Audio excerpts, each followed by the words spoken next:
오늘 이 아침 보실 하나님 말씀 에스라 2장 1절에서 원래 2절까지인데 12절까지 되어 있죠. 한번 그냥 읽어보도록 하겠습니다.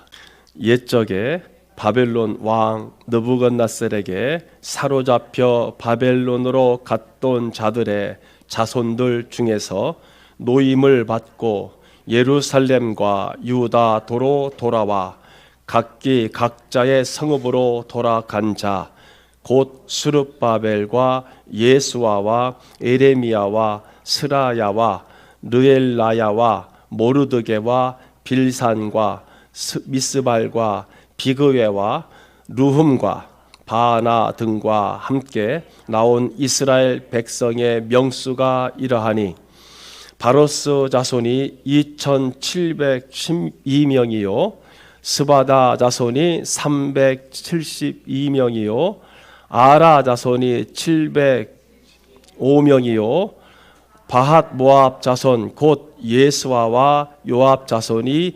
2812명이요 엘람 자손이 1254명이요 삿도 자손이 945명이요 삭게 자손이 760명이요 바니 자손이 642명이요 부베 자손이 623명이요 아스갓 자손이 1222명이요 아멘. 할렐루야. 막 눈이 막 돌아가죠. 예, 오늘 왜 이렇게 돌아온 자들의 이름을 하나씩 기록했는지. 여러분 유튜브에 이왕재 교수님이 있어요. 이왕재 교수님. 이왕재 교수님이 세계적으로 석학입니다. 우리나라 분인데요. 이분이 이제 이 바이러스의 전문가십니다. 이분의 유튜브를 한번 보시기를 바랍니다. 자, 계속 이제 오늘 에스라 2장. 여러분들이 아마 여기가 지금 2장이 70절까지 있잖아요. 그리고 58절까지 계속 이름이 나오는데 어쨌든 여기 70장까지 사람의 이름이 계속 나오죠. 자, 그러면 우리가 이제 지난주 이어서 지난주에 이제 고국으로 이제 돌아갈 자가 약 이제 뭐 10만 명 이렇게 이제 200만 명 중에서 나중에 또 오늘까지 해서 약 5만 명에서 10만 명이라고 했는데요. 그러면은 돌아왔습니다. 그죠? 그분들이 이제 1차 포로에서 귀환했어요. 여기 인원이 다 나와 있고요. 여기 인원이 나와 있고 명수도 나와 있어요. 명수와 사람 이름까지 대표자들 이름까지 전부 다 나와 있죠. 그런데 어떨까요? 돌아왔는데 예루살렘에 이스라엘 땅에 돌아왔더니 이 이스라엘 땅은 몇 년 동안 방치되어 있어요? 약 70년 동안 방치가 된 거죠. 여러분, 제가 지난 월요일 날, 화요일 날 목포에 회의가 있어서 1박 2일 회의가 있어서 갔다 왔는데 여러분 요즘 목포에 가면은 케이블카가 왕복 40분짜리 케이블카가 있어요. 타보신 분? 목포 가서 타보신 분? 아무도 안 계세요? 그럼 얘기해도 되겠네. 제가 뻥쳐도. 진짜 40분이에요.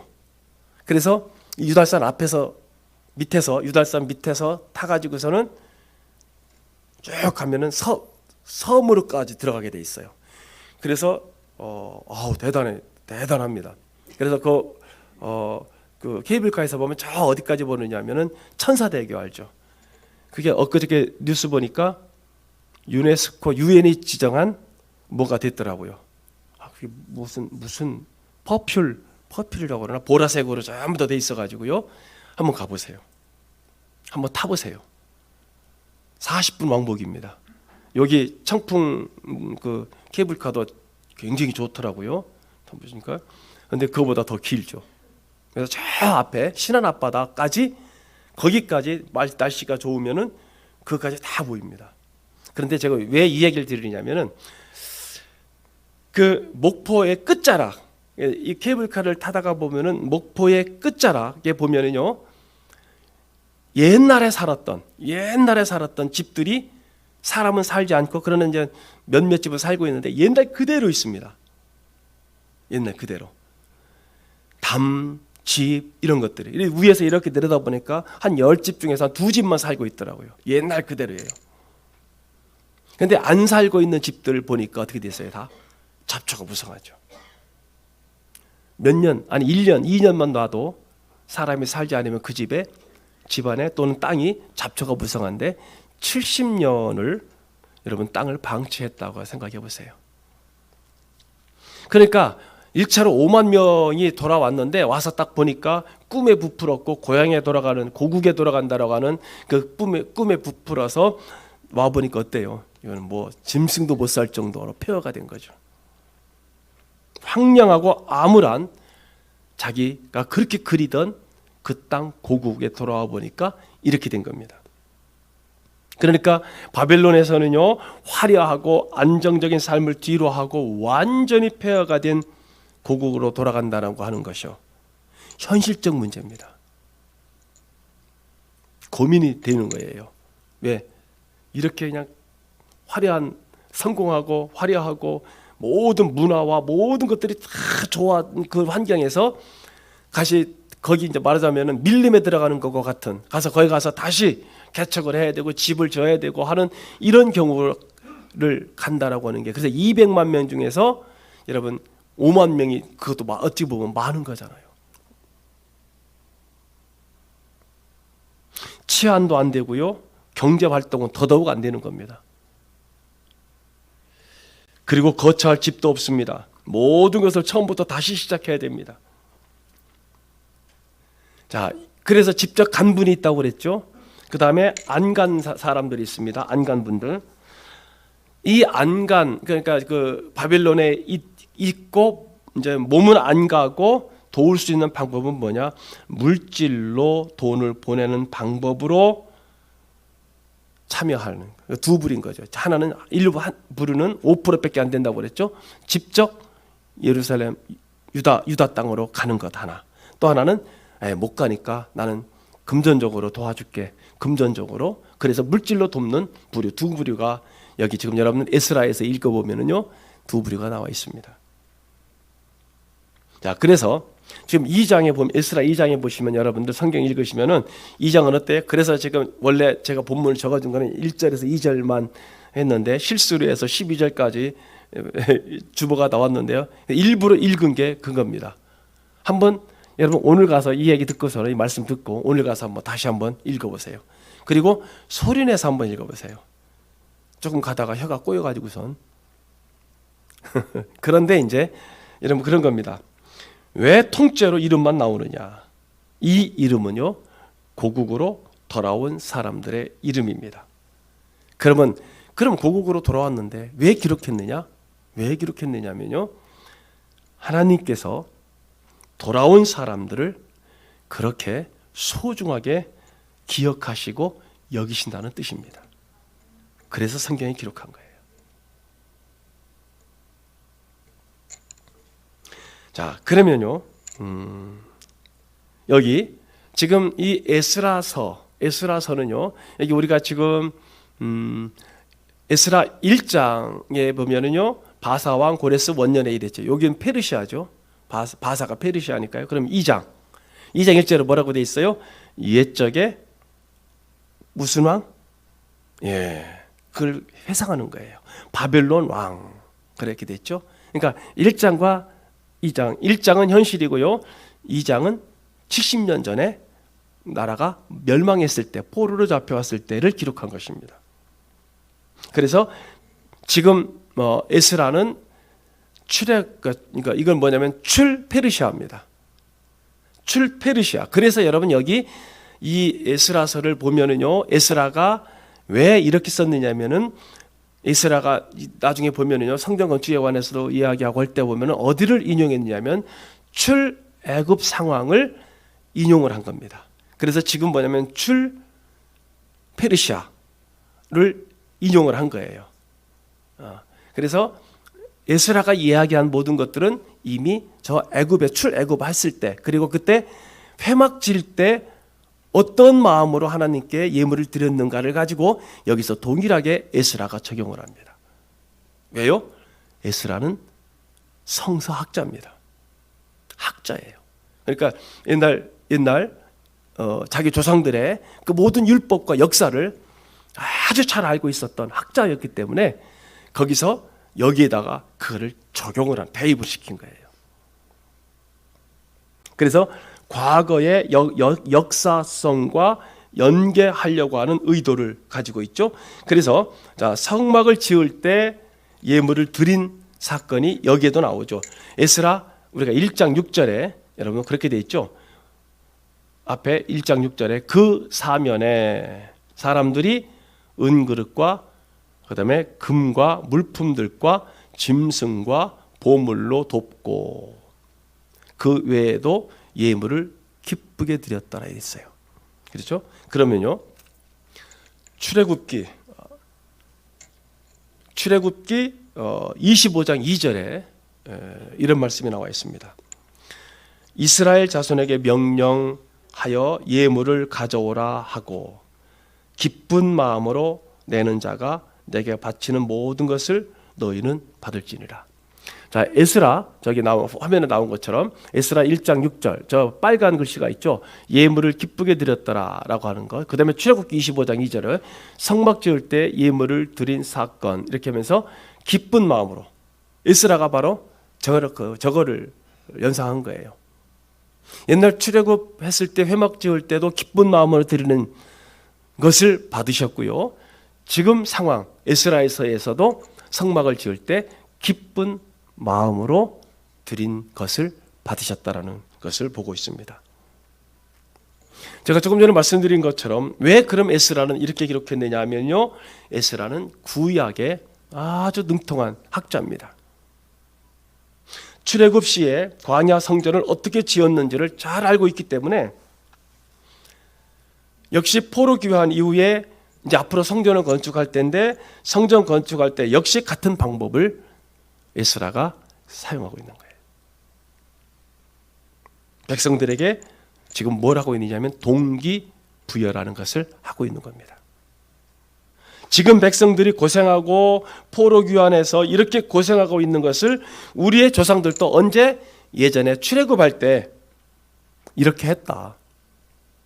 우리만 이렇게 한 거 아니다. 우리 조상들도 이렇게 됐다.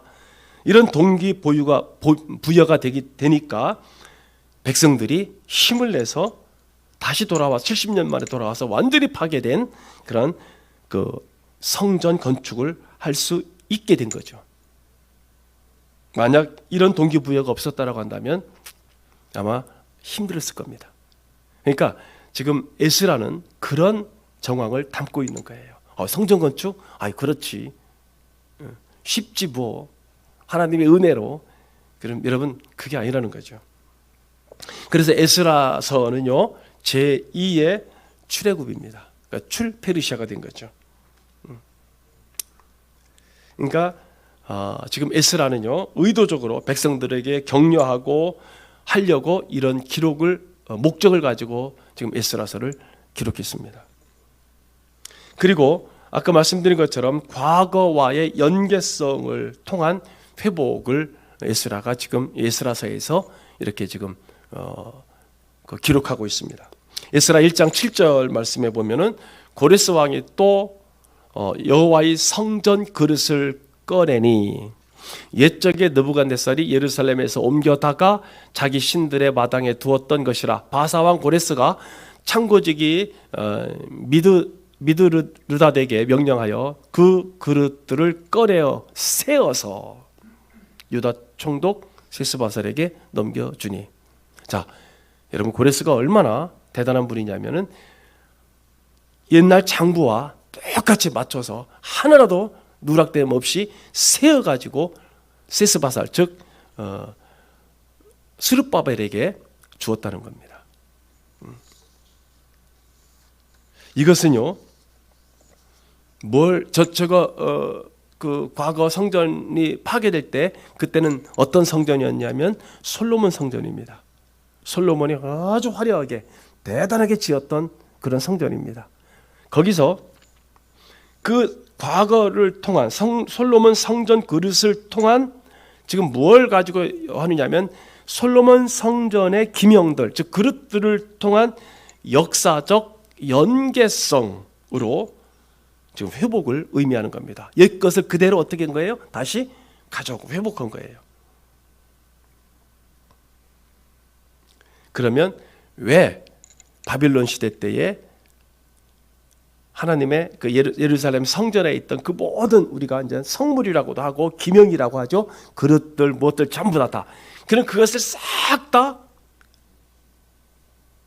빼와가지고, 그렇죠? 전부 다 빼와가지고 왜 바벨론 신전 안에 두었을까요? 옛날 고대 전쟁은 무슨 전쟁이냐면 신들의 전쟁입니다. 고대 전쟁은 신들의 전쟁이에요. 그래서 이긴 나라가 패한 나라의 신상을 모두 들고 옵니다. 그런데 희한한 일은 뭐냐면은 아니 다른 나라는 옆에 있는 모든 나라들은 신전이 있고 신당이 있고 그 신당 안에 신들이 있었어요. 자기들 민족이 섬기는 신들. 그러니까 그 신전을 파괴하고 그 신을 가져가는 게 뭐냐면 최고의 영광입니다. 승리의 표상이에요. 그런데 예루살렘에 딱 와서 예루살렘 성전을 박살내고 보니까 아니 여기 반드시 있어야 될 신의 형상이 없는 거예요. 여기는 희한한 일이죠. 다른 나라는 다 있는데 이스라엘에 가보니까 신의 그게 없는 거예요. 형상이. 그래서 저들이 가져간 게 뭐냐면 그 성전 안에 있던 모든 그 신을 섬길 때 제사 드릴 때 썼던 모든 그 물건들을 갖다 싹 가져간 거예요. 기록을 전부 다 해가지고 그걸 갖다가 자기 신전에 두었던 거죠. 그래서 성전의 그릇, 술잔, 기명들. 그럼 그걸 왜 갖다가 자기 신들의 신전에 두었느냐? 그들이 가지고 온 이유는요. 너희 신들이 우리 신들을 위해서 종로로 타라, 일하라. 이런 의미를 가지고 있어요. 그래서 자기 신전에다가 상대국 패한 나라의 신들을 갖다가 그 앞에다가 놓은 거예요. 너희가 우리 신을 위해서 일하라. 자, 그런 그 배경들이 여러분 이 말씀 속에 딱 들어가 있고요. 그리고 1차 포로 귀환 자들과 함께 귀환한 그런 지도자들이 있죠. 그래서 2절에 우리가 아까 읽었었던 2절 스룹바벨과 예수아와 느헤미야와 스라야와 르엘라야와 여러분 여기 누가 지금 그 다음 이름이 누구예요? 네, 모르드게가 들어왔죠. 에스더에서도 모르드게가 여기 들어왔죠. 자, 그래서 여기 나온 사람들이 다 누구냐 하면은 지도자들입니다. 여기 명단에 나온 사람들이 전부 다 지도자들입니다. 그래서 1차 여기 스룹바벨과 예수아가 나오는데요. 여기에 지금 이 1차 귀환에는 지금 이거를 쓴 누가 나오지 않고 있어요? 에스라가 나오지 않죠. 그래서 이 에스라서의 1차 귀환에서의 주인공이라고도 하겠고요. 또는 뭐랄까요? 그 리더는 스룹바벨입니다. 아까 세스바살이라고 그랬죠. 이 세스바살, 스룹바벨의 페르시아 이름이 세스바살입니다. 여러분들이 읽을 때 그걸 참고해서 읽으시면 되겠고요. 자, 그 다음에 에스라 1장 11절 저 위에 있잖아요. 아까 말씀드린 것처럼 금, 은 그릇이 모두 5,400개라. 사로잡힌 자를 바벨론에서 예루살렘으로 데리고 갈 때에 세스바살이 그 그릇들을 다 가지고 갔더라. 아까 말했죠. 저 세스바살이 스룹바벨이라고요. 그래서 벨 그러면은 페르시아나 바벨론에서 뭐 벨드사살 이러잖아요. 벨사살 그런 의미가 있습니다. 여기서 저기 데리고 갈 때에라고 됐죠. 저 단어, 저 문장의 의미도 출애굽기에 보면 인도하다라고 하는 그 히브리어와 맥락을 같이 합니다. 그래서 데리고 갈 때에라는 말과 출애굽기에서 인도하다라는 말이 같은 의미다라는 거고요. 그리고 저자인 에스라는 출애굽을 연상하는 그러한 문장을 계속 이렇게 쓰고 있습니다. 아까 말씀드린 것처럼 세스바살이라고 되어 있는데 아까 살, 그는 스룹바벨의 바벨론식 왕족 이름입니다. 즉 살이라는 뜻은 황제라는 뜻이고요. 그래서 느부갓네살, 벨사살, 이 발음이요. 여러분들 이 발음이 나중에 어떻게 변하느냐면 독일의 왕을, 옛날에 독일이나 러시아의 왕을 상징하는 그 호칭이 뭐예요? 짜르입니다. 이 짜르. 그게 요 살과 의미가 있습니다. 자, 그 다음에 이 스룹바벨이, 여기 지금 데리고 온 스룹바벨이 왕족인데요. 이 스룹바벨이 어디에 들어가 있느냐면요, 예수 그리스도의 족보에 들어가 있습니다. 그래서 마태복음 1장 17절에 보시면요, 이렇게 여러분들이 많이 읽어보셨을 겁니다. 마태복음 1장 17절에 그런즉 모든 대수가 아브라함부터 다윗까지 연례되어 다윗부터 바벨론으로 사로잡혀갈 때까지 연례되어 바벨론으로부터 사로잡혀갈 후부터 그리스도까지 연례되라, 이렇게 돼 있죠. 그래서 거기 보면은 아브라함, 이삭, 야곱, 유다, 베레스, 헤스롤람, 아미나답, 나손, 저기 쭉 족보가 나오죠. 이렇게 쭉 나오죠. 그런데 14대가 되어 있는데 저기 보면 14대가 안 맞지가 않죠. 그럼 왜 그러냐면요, 저기 보면은 다윗이 두 번 들어갔습니다. 다윗 그 두 번을 빼면 14대가 맞습니다. 14대가 맞습니다. 자, 그 다음에 여기서 보면은요, 우리가 아까 보신 것처럼 하나님은 어떤 예물을 기뻐하신다고 했느냐? 기쁜 마음으로, 즐거운 마음으로 드리는 것을 기뻐하신다고 그랬죠. 그러면은요, 하나님께서 기뻐하시는 그러한 예물의 원리가 뭐냐 이거예요. 여기서 나오는 하나님이 기뻐하시는 예물의 원리. 자, 지금 이 상황을 보면 본국으로 돌아가는 사람들이 이제 돌아가서 맨 처음 할 일이 뭐냐면 성전을 지어야 되는 거예요. 그게 가장 큰 1차 사명입니다. 그런데 아까 말씀드린 것처럼 사정이 있어서 본국으로 들어가지 못하는 분들이 있었죠. 사정이 있어서 본국으로 돌아가지 못하는 사람들이 그때 당시 엄청난 양의 금과 은 그리고 물질을 헌금을 했습니다. 당시에 에스라 1장 6절에 나와 있죠. 아까 보신 것처럼 그 사람들이 은그릇과 금그릇과 물품들과 짐승 등과 보물로 돕고 그 외에도 기쁘게 예물을 기쁘게 드렸더라 그랬습니다. 아까 말씀드린 것처럼 이건 역시 출애굽할 때 그 주변 사람들이 금, 은, 물질들을 이루 말할 수 없이 나중에는 그만 가지고 올 정도로 그렇게 드렸던 것을 연상하죠. 에스라 2장 69절 말씀에 보면 저기 돼 있죠. 힘 잘하는 대로 공사하는 금고에 드리니 금이 6만 1,000다리기요 은이 5천만에요 제사장의 옷이 100벌이었더라 이렇게 기록되어 있죠. 저기 보시는 것처럼요, 금이 6만 1,000다리이면은요 약 500kg이랍니다. 500kg. 그러니까 우리가 트럭으로 할 때 1톤 트럭 하면 1,000kg잖아요. 그러니까 0.5톤이죠. 금이. 이게 약 오늘날 금액으로 환산하면 250억 정도라고 합니다. 그 다음에 은이 5천만에 은은 3톤입니다. 그 다음에 제사장 옷 그랬죠. 100벌. 어떤 성경에 보면은 이 제사장 옷이 엄청나게 비쌌답니다. 그러니까 굉장히 비싼 옷이 100벌이다 이렇게 된 거죠. 그러니까 엄청난 양입니다. 이 돈이. 그죠?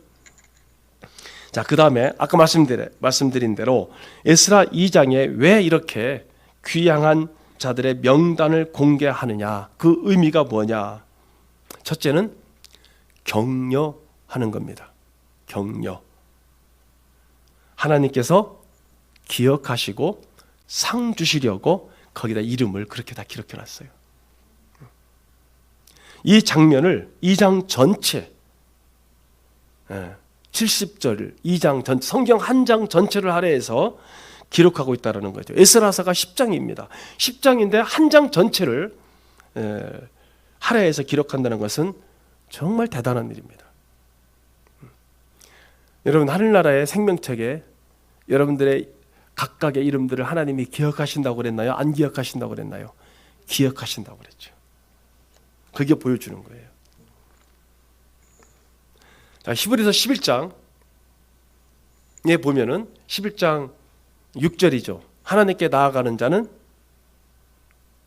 히브리서 11장 6절 하나님께 나아가는 자는 반드시 그가 계신 것과 그가 자기를 찾는 자들에게 크게 해봐요. 그가 자기를 찾는 자들에게 상 주시는 이심을 믿어야 할지니라 그랬어. 할렐루야. 그러니까 믿든지 말든지 마음대로 하세요. 하나님께 나아가는 자는 반드시 그가 계신 것과 그가 자기를 찾는 자들에게 상 주시는 이심을 믿어야 할지니라. 바울이 왜 여기서 이 말씀을 기록했을까요? 여기 이겁니다. 지금 여기 에스라 2장. 다 기억하시고 몇 명까지 기억하시고 이름까지 기억하시고 왜? 상 주시려고요. 자, 그럼에도 불구하고 조금 전에 말씀드린 것처럼 이렇게 하나님께서 상 주시는 것을 우습게 여기는 경향들이 많이 있다는 거예요. 여러분, 하나님께서 상 주시는 이심을 믿어야지. 이 상, 면류관이 될 수가 있고요, 상급 부활이 될 수가 있고요, 상급 구원이 될 수가 있고요, 여러 가지 것들이 될 수가 있는데 이걸 우습게 우리가 예배드리고 하나님 앞에 나와서 헌신하고 또 충성하고 이런 부분들이요 우습게 여기지 말라는 거예요. 얼마나 소중한 일인데요. 여러분 얼마나 소중한 건데요.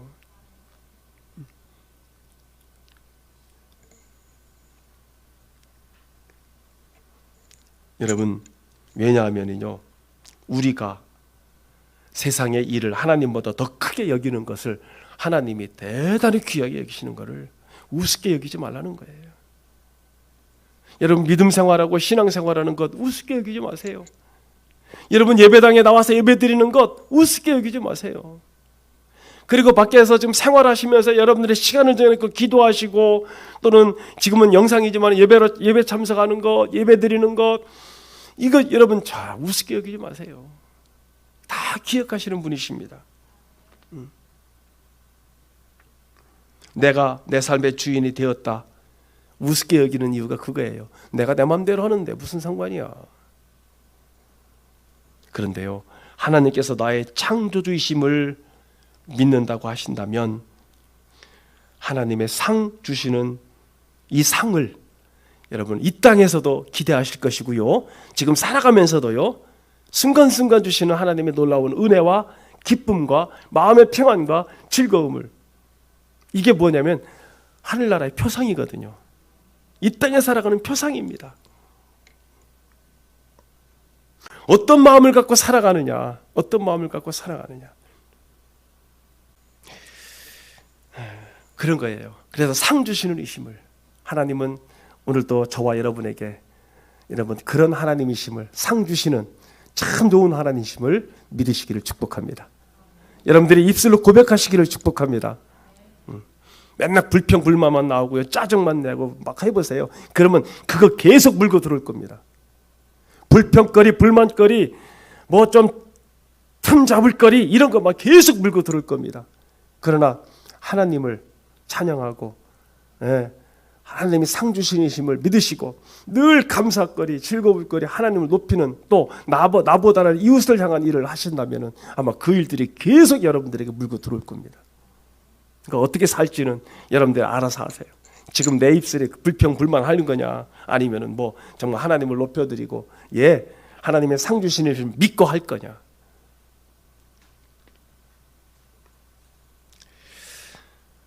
사랑하는 성도 여러분, 지금도요 이렇게 돌아오잖아요. 이때 지금 고토로 예루살렘으로 돌아오는 운동이 이때 벌어졌잖아요. 이때부터. 그런데 그때 이후로 여러분 지금도 매년 지금도 매년 이스라엘로 돌아오는 전 세계에서 이스라엘 백성들이 있다는 얘기입니다.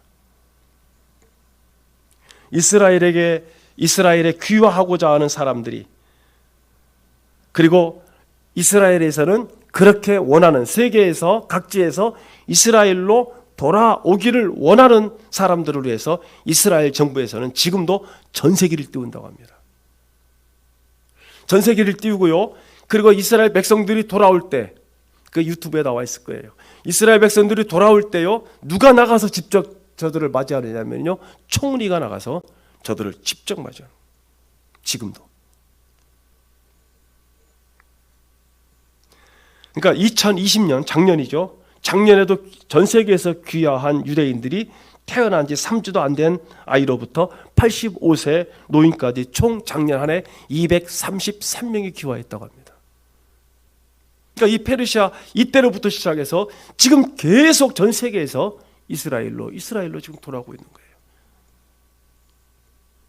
여러분, 이런 2000년 동안 나라가 없던 상황에서 벌어진 이런 일이 벌어진다라고 하는 것은요, 상상을 할 수가 없어요. 여러분 잘 아시는 것처럼 그들은 왜 이렇게 돌아옵니까? 이스라엘이라고 하는 하나님의 백성이라고 하는 정체성을 지금 찾아가고 있는 정체성이에요. 2차 대전 이후로 또 한 번 전 세계로 흩어졌잖아요. 이스라엘 백성들이 2차 대전 이후로. 그리고 그 이후에 이스라엘 땅은 로마, 오스만 투르크, 터키, 그리고 비잔틴 강국들에 의해서 통치 당하다가요, 또다시 그 나라가 점점 황폐해졌고요. 결국 2차 세계대전 때 영국령으로 넘어갔죠. 영국령으로 넘어갔고, 더 이상 이스라엘이라는 국가가 2차 세계대전 이후 영국령으로 넘어간 다음에 사라졌습니다. 또 사라졌어요. 그렇지만 여러분, 그때 이스라엘 백성들이요, 유태인 학살을 겪고 나서 저들이 또 깨달은 거예요. 아, 우리는 하나님께서 허락한 땅으로 돌아가야 된다. 사실 연합국은 이스라엘을 아프리카 콩고 어디 주려고 그랬어요. 그때 당시 저 콩고 이쪽으로요. 거기 가서 살으라고. 그런데 아니다. 우리는 하나님께서 허락한 땅이 있다. 지금 현재 이것. 그때 그러면 거기 누가 살고 있었냐면 팔레스타인이 살고 있었잖아요. 팔레스타인 현재. 그런데 여러분, 거기 들어가서 독립운동한 거예요. 그러니까 세계사적으로 당시 보면은요, 유대인들이 무자비하기 짝이 없을 정도로 거기 살고 있는 사람들을 그냥 갖다 막 몰아내고요. 그러니까 살고 있던 사람들을 24시간 줄 테니까 나가라는 거예요. 24시간. 말도 안 되잖아요. 한 달도 아니고 일주일도 아니고 24시간 줄 테니까 나가, 그런 거예요. 그 이후 24시간 지난 다음에 막 엄청난 무력으로 다 내쫓아버린 거예요. 죽이고 뭐. 그러니까 비난받죠. 그런데 이스라엘 사람들은 어때요? 이게 누구 땅이라는 거예요. 여러분, 그게 2차 세계 이제 근대 들어서 그런 일이 벌어진다는 게 말이 됩니까? 그러니까 지금까지도 지금 그런 거예요. 지금까지도 지금 팔레스타인과 계속 전쟁을 하고 있는 게 바로 그거예요. 얼마 전까지만 해도 팔레스타인에서 로켓탄이 예루살렘까지 떨어졌다고 그랬잖아요. 결국 유대인들이 뜻대로요 됐고, 그 이후로 대거 이주했습니다. 그래서 1988년 여러분, 드디어 이스라엘이라는 나라가 건국이 된 거예요. 그 전에도 계속 살았습니다만 계속 전쟁, 여러분들 아시는 것처럼 6.1 전쟁, 아랍과의 3차, 4차 전쟁 하고선 1988년도에 드디어 이스라엘 나라가 건국됐고요. 1948년 이후 약 300만 명의 전 세계에서 이스라엘인들이 귀화했습니다. 그런데 현재 2020년 작년 말 현재까지 300만 명이었던 유대인들이 지금 얼마큼 되느냐? 850만에서 900만 명이 됐습니다. 현재 이스라엘이라는 나라가. 지금도 전 세계에 살고 있는 이스라엘 사람들이 그들이 하는 얘기가 뭐냐면 내년에는 예루살렘에서. 그게 지금 하는 얘기라고 합니다. 내년에는 예루살렘에서. 그만큼 지금도 더 지금 이 시대는 더 전 세계에 흩어져 나는 유대인들이 자기 나라로 돌아가기를 희망하고 있고요. 이것은 무엇과 맞물려서 돌아가고 있냐면은 지금 현재 어떤 종말과 맞물려서 돌아가고 있습니다. 자, 지금 제가 한 5분에서 10분 정도 말씀드린 것은 지금까지 이루어진 일들을 말씀드렸고요. 다시 본문 속으로 돌아가서 말씀을 맺고자 합니다. 그러면 에스라서의 전체 대주제가 뭐라고 했어요? 회복이라고 말씀드렸습니다. 예배의 회복과 말씀의 회복이라고 했습니다. 첫째로 여러분 말씀의 회복이죠.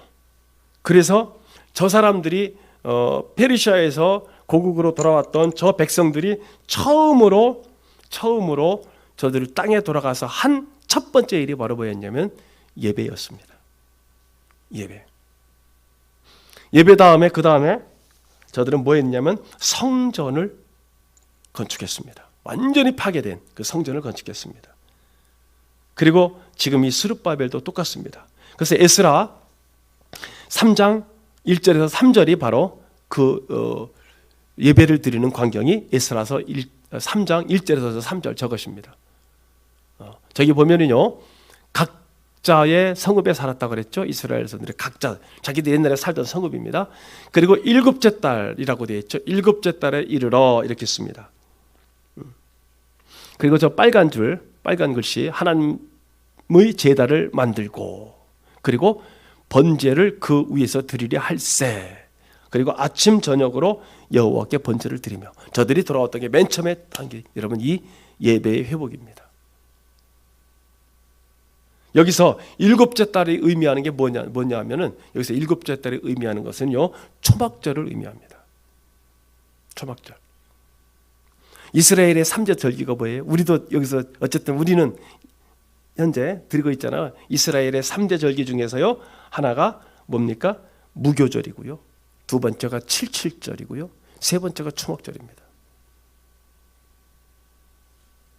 이 초막절은 7월입니다. 오늘날 7월. 이때 성회로 모든 백성이 다 모이고 대성회로 이때 치러집니다.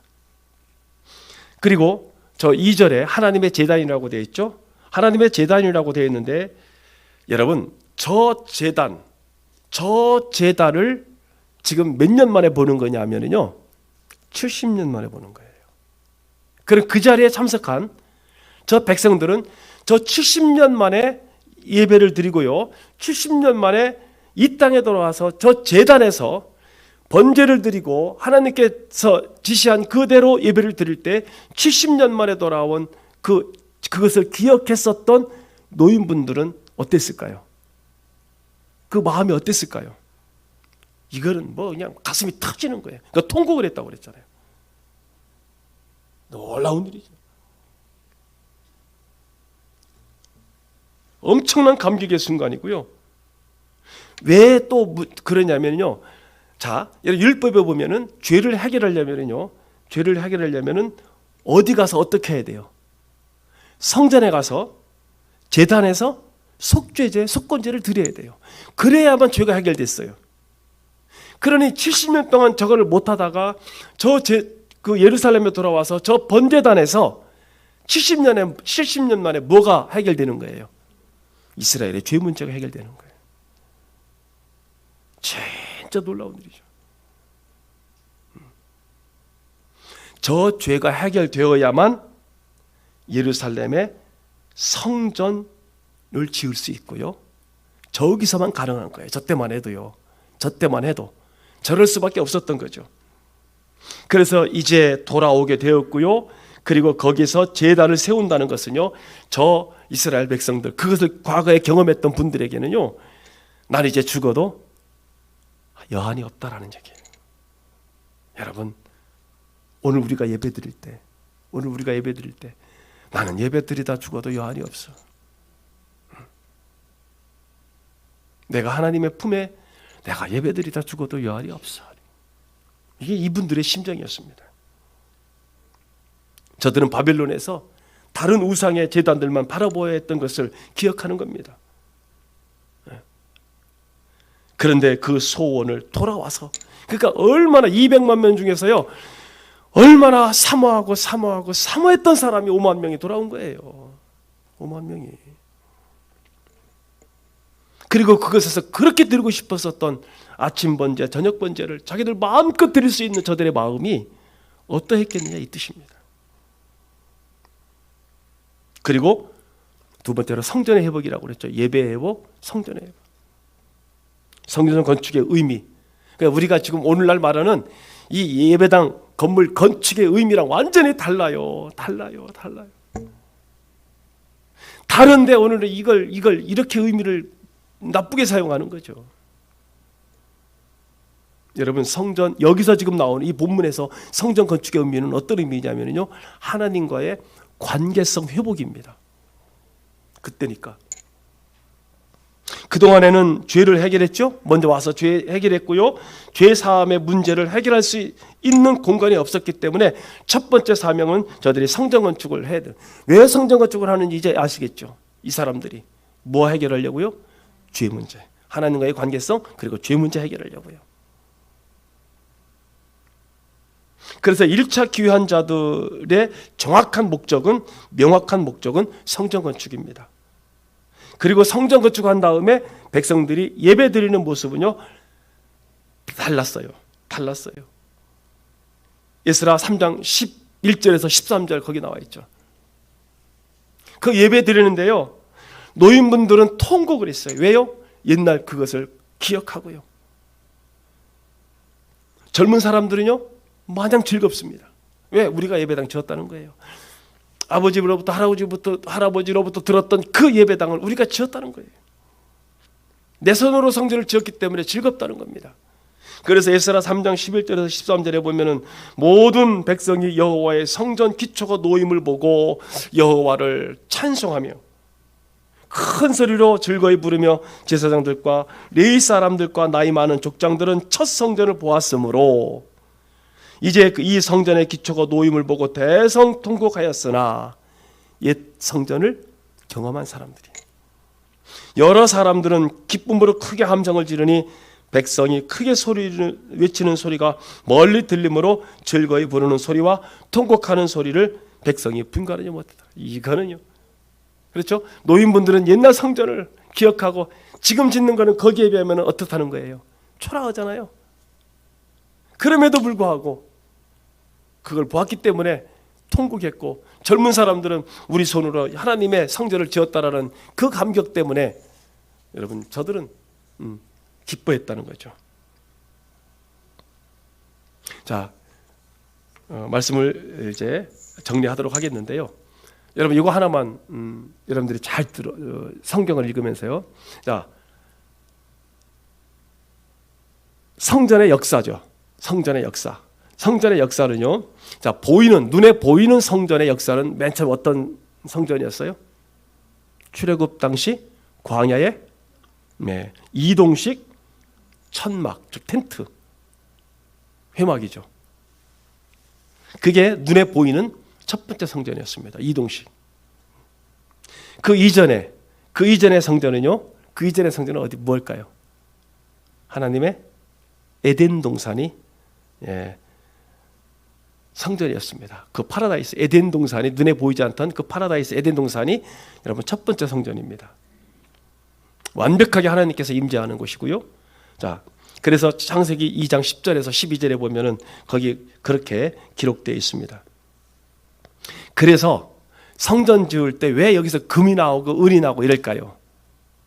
여러분, 창세기 2장 10절에서 12절에 보면은 강이 에덴에서 흘러나와 동사를 적시고 거기서부터 갈라져 내 근원이 되었으니 첫째 이름은 비손이라 금이 있는 하윌라 온 땅에 들렀으며 그 땅의 금은 순금이요 그곳에는 베델리움과 호마노도 있었으며 이렇게 되어 있거든요. 그래서 성전 지을 때 이스라엘 백성들이 금, 은 뭐 이렇게 얘기하는 게 맨 여기서 나오는 금들은 성막을 여러분 회막 지을 때 보면 그죠? 거의 다 금으로 입혔죠. 들어가는 재료.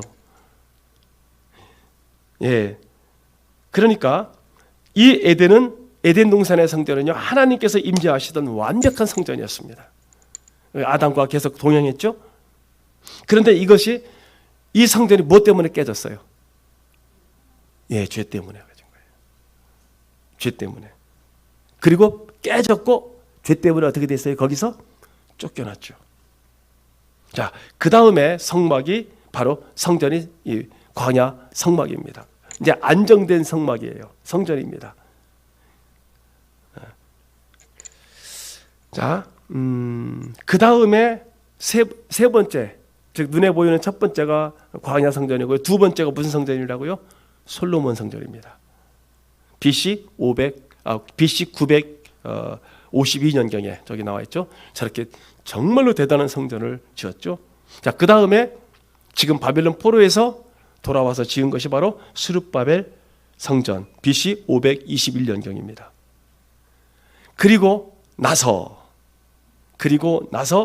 한참 시간이 약 400년 이상 흐른 다음에 바로 BC 20년에 시작해서 AD 넘어가서 26년에 완성된 헤롯 성전, 약 46년간 지어진 헤롯 성전입니다. 신약 예수님 시대 때 성전이죠. 저거요. 지금 있는 그런 성전이죠. 그런데요, 이 마지막에 지어진 이 헤롯 성전은 하나님의 뜻대로 지은 것이 아니라 헤롯이 민심을 살려고 지은 성전입니다. 그러니까 백성의 민심을 살려고 지은 성전입니다. 그래서 이 성전이 AD 67년경에 완공이 됐어요. 근데 예수님이 뭐라 했습니까? 저 성전 바라보면서. 예수님께서 저 성전을 바라보면서 예수님이 뭐라고 했습니까? 돌 위에 돌 하나도 남기지 않고 다 무너뜨리라 했습니다. 예수님께서 저걸 보시고. 자, 그 말씀을 하시고 3년 뒤에 예수님께서 그 말씀하시고 3년 뒤에 로마 장군 티투스에 의해서 그렇게 무너졌습니다. 예수님이 말씀하신 대로 70년경에 완전히. 그런데요, 지금 저기도 나와 있습니다만은 놀라운 사실은요, 성전이 불타던 바로 그날이 과거 솔로몬 성전이 바벨론에 의해서 불타던 바로 같은 날이라는 사실입니다. 8월 30일.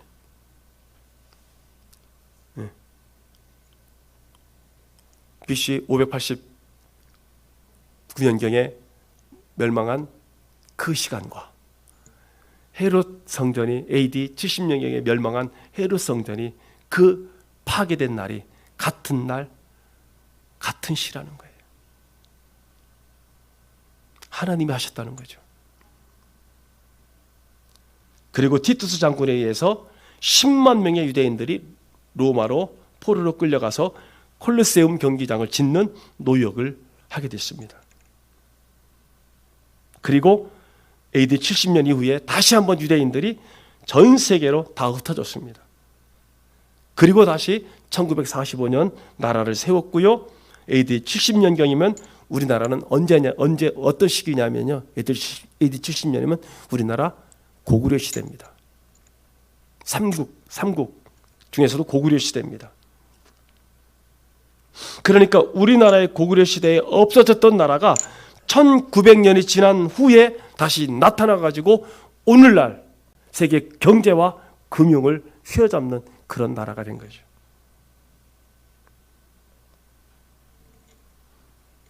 없어졌던 나라가 갑자기 사라졌다가 이게 우리 땅이라고 하면서 나라를 세운다면요, 도대체가 이게 무슨 일입니까? 그게 일어난 거예요, 현재. 자, 벌써 12시간 죄송합니다. 다음 주에 에스라를 마치려고 합니다. 자, 이런 에스라서를 읽을 때 이렇게 오늘날까지 역사를 바라보게 하는 그런 놀라운 일들이 지금 이 에스라서에 기록되어 있다는 거죠. 사랑하는 성도 여러분, 여기는 이 자리에는 우리 어르신들이 있어서 아마 이 얘기가 지루하게 들릴 수도 있을 거예요. 그러나 우리 성도들 조금이라도 글을 읽고 또 책을 보시고 신앙생활을 체계적으로 하시는 분들은 명심해서 들으시고요. 또 이런 부분은 또 할 수 있는 부분들이 아니면 시간이 워낙 많이 드니까, 그래서 성경을 여러분들 잘 하시고 신앙생활을 이제는 시각을 열어서 전 세계를 바라보고 신앙생활 하시는 깨어있는 깨어 있으신 여러분 되시기를 우리 주 예수님 이름으로 간절히 축복합니다. 거룩하시고 존귀하신 주 여호와 하나님 아버지, 감사합니다. 하나님, 이 시대에 이 땅에 대한민국에 태어나게 하셔서 하나님 진심으로 감사를 드립니다. 하나님, 오늘날도 전 세계에는 전쟁과 각 나라의 내전과 그리고 기근과 기상이변과 여러 가지로 너무나 많은 고통당하는 그런 나라들이 있는데, 수많은 나라 중에서 하나님께서 우리 이 대한민국을, 그리고 저희들을 이 땅에 태어나게 해주셔서, 그리고 이 시대에 태어나게 해주셔서 모든 풍요를 누리게 하시고 모든 자유를 누리게 하시고, 그리고 신앙생활을, 이제 완성된 신앙생활, 과거와 현재와 미래까지도 볼 수 있는 이런 시대에 우리가 하나님 이 신앙생활을 할 수 있도록 축복하셔서 진심으로 감사를 드립니다. 하나님께 나아가는 자는 반드시 그가 계신 것과 또 그가 자기를 찾는 자들에게 상 주시는 이심을 반드시 믿어야 할지니라 라고 주님 선언하셨습니다. 어느 것 하나 우습게 여기지 않게 하시고, 예배 드리는 것, 우리가 각자 처소에서 기도하고 하나님께 무릎 꿇는 것, 하나님을 생각하고 하나님께 나아가고자 하는 그런 마음들, 또 선행하고자 하는 그런 마음들을 우습게 여기지 마시고, 하나님, 모든 것이 주께로부터 왔음을 고백하며 우리 삶의 남은 생애 동안 늘 감사하고 기뻐하고 즐거워하며, 그리고 이웃들에게 하나님 축복을 외치며 살아갈 수 있도록 축복하옵소서. 우리 성도들이 입으로 시인하는 것, 우리 성도들이 예수의 이름으로 많은 사람들을 축복하는 것, 그대로 이루신다고 말씀하셨사오니 주여, 우리 온 성도들은 축복의 통로가 되게 하옵소서. 오늘 또 주님이 함께 하셨음을 믿고 감사를 드리며 우리 구주 예수 그리스도의 이름으로 축복하며 간절히 기도드리옵나이다. 아멘. 이제는 우리 구주 예수 그리스도의 크신 은혜와 하나님 아버지의 지극하시고 만극하신 사랑하심과 성령님의 감화, 감동, 내주, 교통, 멸려, 평강, 평안하심이 오늘 이렇게 마음을 다하고 뜻을 다하고 힘을 다하고 정성을 다하고 목숨을 다하여 예배를 드린 사랑하는 귀한 성도들 머리 위에, 또 영상으로 각 가정에서 예배를 드리는, 각 처소에서 예배를 드리는 사랑하는 성도들 위에, 그리고 저들의 직장과 저들의 사업장과 저들의 일터 위에, 앞으로 태어날 새 생명과 태어난 생명들 위에 이제로부터 영원토록 하나님의 놀랍고 크신 은혜가 넘치고 넘치기를 간절히 축원드리옵나이다. 아멘.